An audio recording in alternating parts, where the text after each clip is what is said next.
You have a status update on Steph? He's getting an MRI right now. He just kind of fell on pelvic,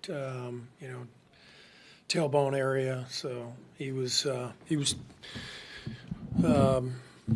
trying to come back. He thought he might be able to come back, and we just decided not to risk anything. And so hopefully it's not bad, but he's getting imaging right now. He had a similar injury. You probably remember a couple of years ago. Yeah. Have you talked to him at all? I have not seen him. He's by the time we got down there, he was already gone getting the imaging. Gotcha. When you say he wanted to come back in, like after he went back to the locker room, he went down into the training room with Rick, and Mike just told me just now that Steph thought he'd be okay to come back in, and the decision was made not to risk it. Steve, after a situation like that, when it initially happens, what is your message to the team over the rest of the game and then obviously post-game? I didn't even mention it. I mean, there's no time. I think it was late third when it happened, or mid third. So the team knows what's up. He's gonna go down and get checked out, and you just keep playing. So I didn't say anything. Once Steph went out, I think Jimmy Butler got a lot more aggressive. I was wondering, kind of piggybacking off what Monty asked, was that something you had to tell Jimmy, hey, be more aggressive, or was that just he understood the moment? Nope.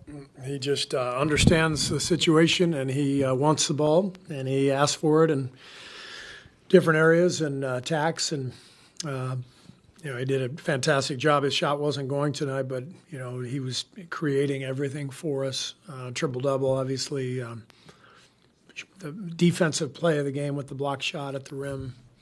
So it's the beauty of guys like Jimmy, Draymond.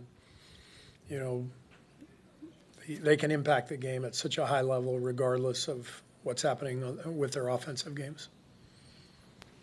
Steve, these feel like games you should probably win a little bit more comfortably. At least that's what people would say when you see Toronto come in.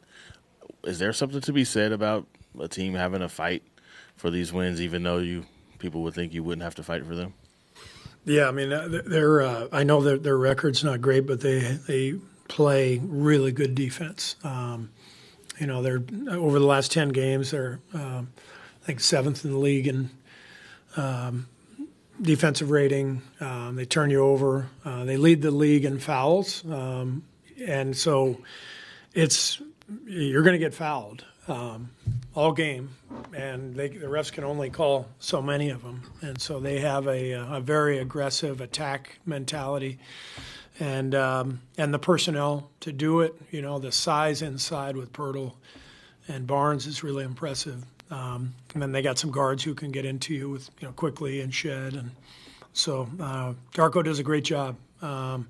Jama knows our team well. They had a game plan that they followed and executed really well. I think the key for us was, making threes. I mean, Quentin's a game changer for us because teams have played us like this for a long time. Memphis plays us like this all the time. And now that we have a pick and pop big, we can counter a lot of that style of defense, and obviously Draymond was great too with his shooting and his aggressiveness. Steve, you guys don't see another winning team until April. So during this stretch, when you're facing these kinds of teams, what do you need your team to do? How do you want? What do you want to see them? How do you want to see them respond when facing games that, again, like Marcus said, games that on paper you're superior? Main thing is play defense and don't turn it over. I mean, you always have a chance if you do that. Defense was not there tonight, but I give them credit. I thought they played a great game. Shot 56%. They had a lot of guys step up and make big shots. They handled our traps really well. Pirtle just got free on those traps and scored every time. And so we couldn't do much defensively. And we never really got any traction on the defensive end all night. So I feel very fortunate to have escaped that game. It didn't feel good at halftime. I didn't like the feel of the game, the vibe of the game. And I had a feeling it was going to be a grind, and it was. What did you make of Jonathan's production tonight and the way he got to his offense? J.K. made some big plays for us tonight. It was fun to see him kind of get a little rhythm in that second quarter.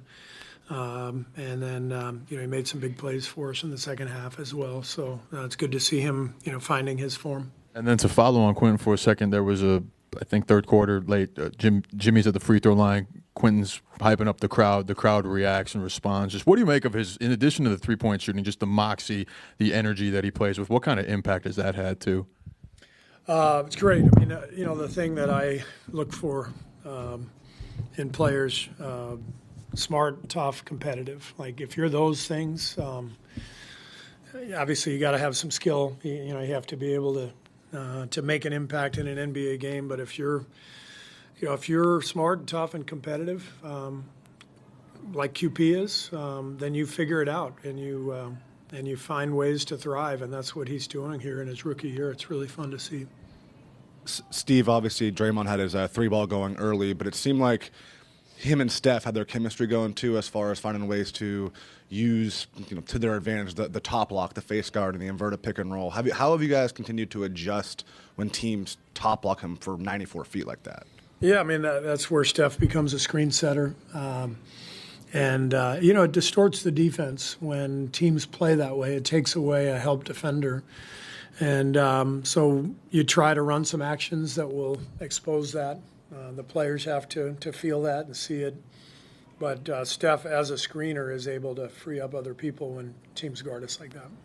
Steve, not to belabor the Curry issue too much, and obviously you got to wait till you see what the MRI, but considering you guys are getting ready to head into that home stretch of the season in the playoffs, might you, regardless of what the MRI says, just might want to give him the night off, or if he's cleared the next night? If he's cleared and he's good, is he good to go?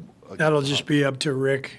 And, Rick makes all those decisions based on his evaluation, and collaboration with Steph, seeing how he's feeling. So at this point, it's all speculation. So it's, we'll see.